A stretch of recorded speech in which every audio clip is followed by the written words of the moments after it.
Welcome to Shovelware Diggers. Our dig team's currently excavating the Softkey Shareware 2000 Hit Games 2CD collection. You can find a link in the video description containing the entire directory structure of this archive. Here's what our diggers have for week 121. For more information on how to join the dig team, simply follow the Patreon link in the video description. Now without further ado, let's get started. First up, Seth Tierney's dug up WINGAMES /NEWWIN /HERECOME. Well, here comes something. The question is, what? We got a file ID at this, got a README. Here they come for Windows, evaluation version. 94, Stimulus Gaming. So it's actually a later Windows 3.1 title. So installation, apparently has sound effects, and hardware requirements, registering.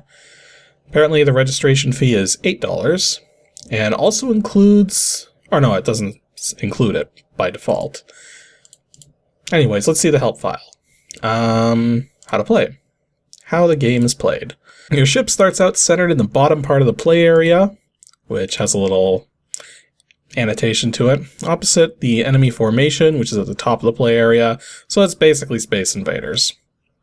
The object is to shoot all the enemies in the formation without getting shot or running into the enemies, or without running into them, so maybe it's not, maybe it's more Galga. When you're hit, you lose a life, and the level starts over with a complete enemy formation at the top of the play area. Okay then. Ooh, okay, so definitely neither Galga or Space Invaders, because we can actually move up and down according to this. And also supports the numeric keypad. Okie dokie. So let's see what we got. Oh jeez. Well, take a look at that. Now you don't see a Windows 3.1 program do that every day. Oh, you can actually move with the mouse. But yeah, it actually maximized everything. There isn't even a window title. If not for the fact that we're in Windows right now, it would be kind of hard to see this as a Windows game. But anyways, I guess, well, there's an about screen. He's interesting animated icon for your good, clean simulation. Anyways, let's actually... So I should point out that using mouse controls for this kind of trivializes it a little, because you can just dodge so quickly.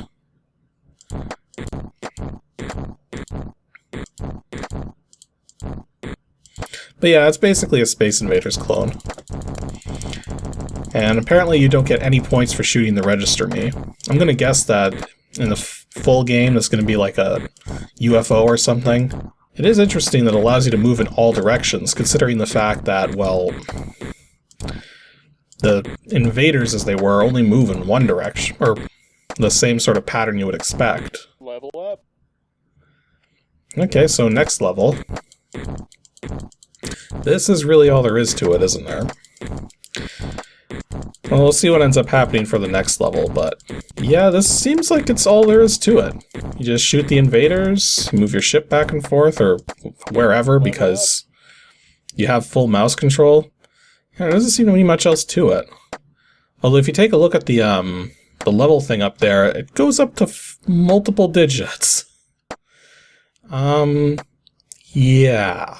So yeah, I really don't have anything more to say about this. This is just a really basic Space Invaders clone with mouse controls as opposed to whoops, I think I died.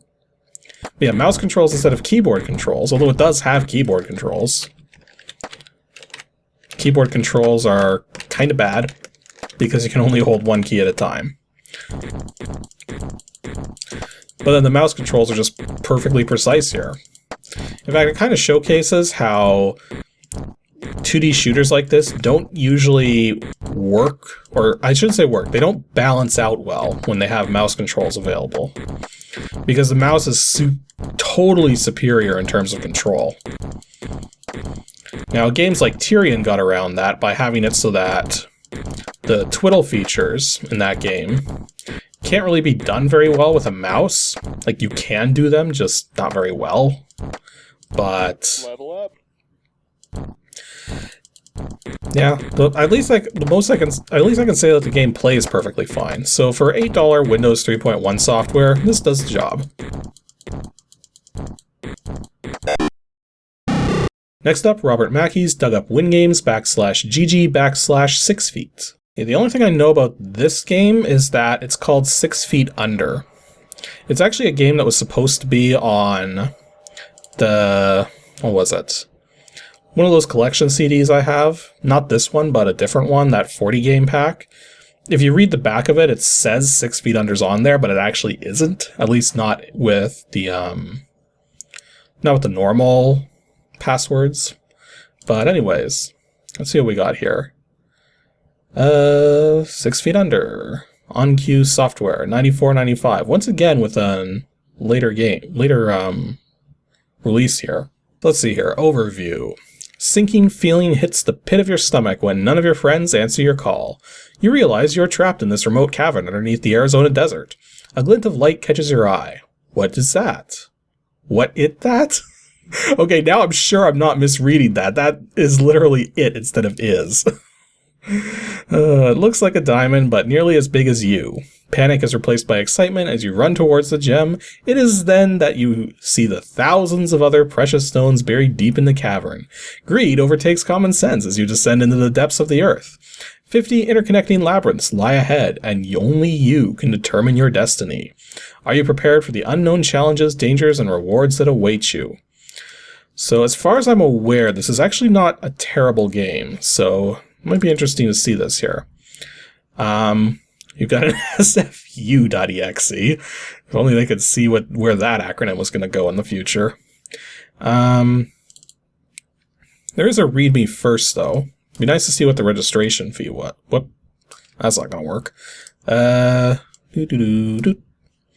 So the registration fee is somewhere in here, right? Maybe not. Maybe it's in the game itself. Though apparently OnQ Software doesn't have the, well, there's a Dr. Boyd and a K. Huck. So, I don't know. Anyways, let's actually play it.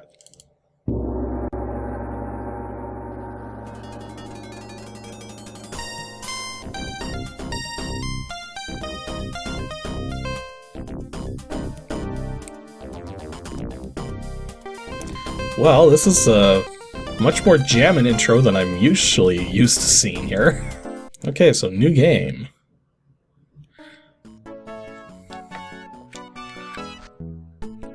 So, I guess all I'm doing is collecting the gems and exit. Okay, that was simple enough.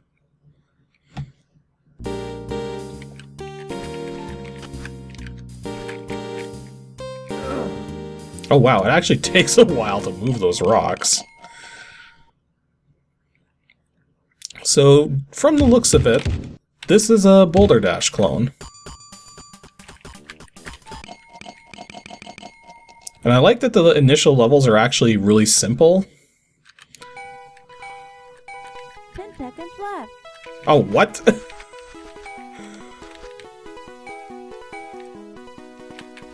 Extra time. Okay, that was interesting. So the level actually had like a really short time limit there. So yeah, it's like a Boulderdash clone, but considerably easier. Which is kind of a good thing for people like me who suck at Boulderdash. Well, levels are getting more and more interesting here.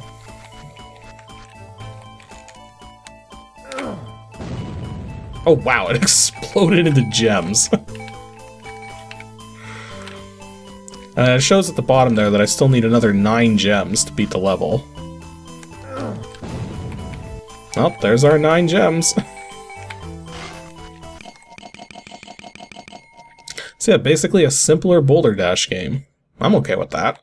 But yeah, I should point out the controls are not very good. It's like basic left, right, up, down, left, right with the arrows. The problem is that there's a bit of a delay when you push the keys.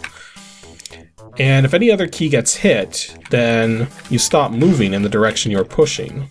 So, yeah, it's like simple controls. They're just very unresponsive.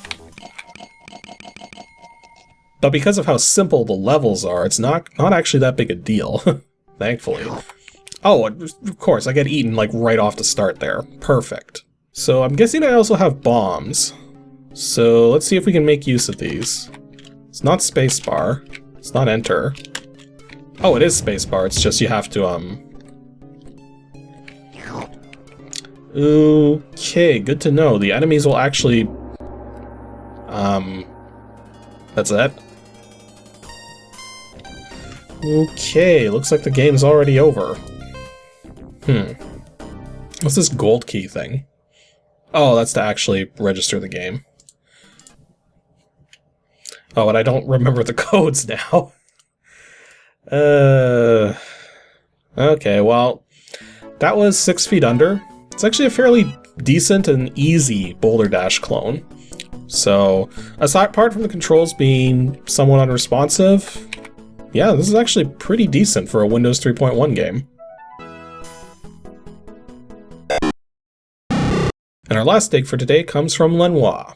WINGAMES /unclassified /MOKU. Well, we're 2 for 2 for games that maximize properly. Let's see if we can actually get a third one going here. MOKU. Demo MOKU, apparently. From 1990.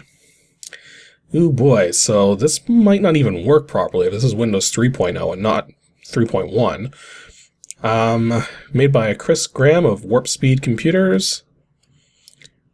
Not much else here. Yeah, that's it. So let's run it. And we do have a game that maximizes properly. 3 for 3. How about that? So we can change the board color. Oh, we can actually change all the board colors. So the board itself, we can make it like not that green there. Or just make it darker. There you go. The cross is... Well, apparently we can't see everything yet, so... Oh, and we can change the board size between 8 and 25. Guess I'll just leave it where it's at. Interesting. So there's a help. Let's access it. Yeah, this definitely feels like it's Windows 3.0 software because it's totally missing like the normal help system.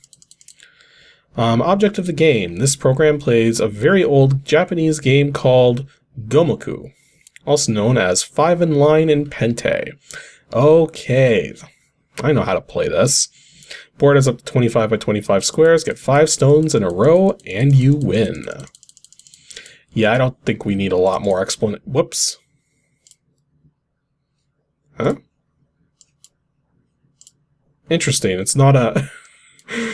Just to add to the confusion, it's its own separate window, even. Okay, so let's just say new game. Oh, this is a demo version from Australia. Oh, and that actually quit the program. Interesting. Well, I find it interesting that it doesn't actually say how much it costs. Like, was that back in the help and we just missed it, or... That's not very good when you're not going to actually put your registration details into your game. Okay, so let's actually try playing it. So we'll put our piece down. We're apparently red, so we will do the red thing.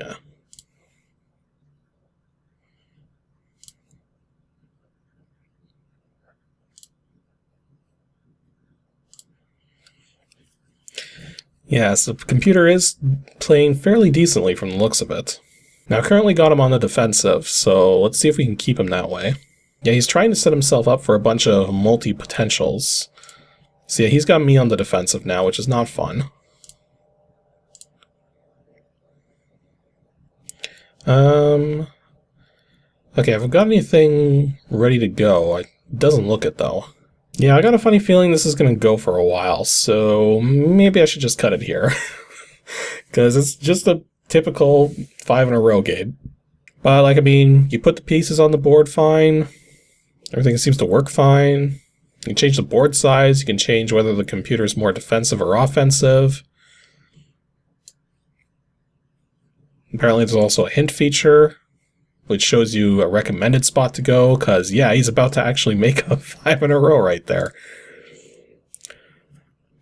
But yeah, aside from the fact that I have no idea what the registration fee for this is, it plays fine.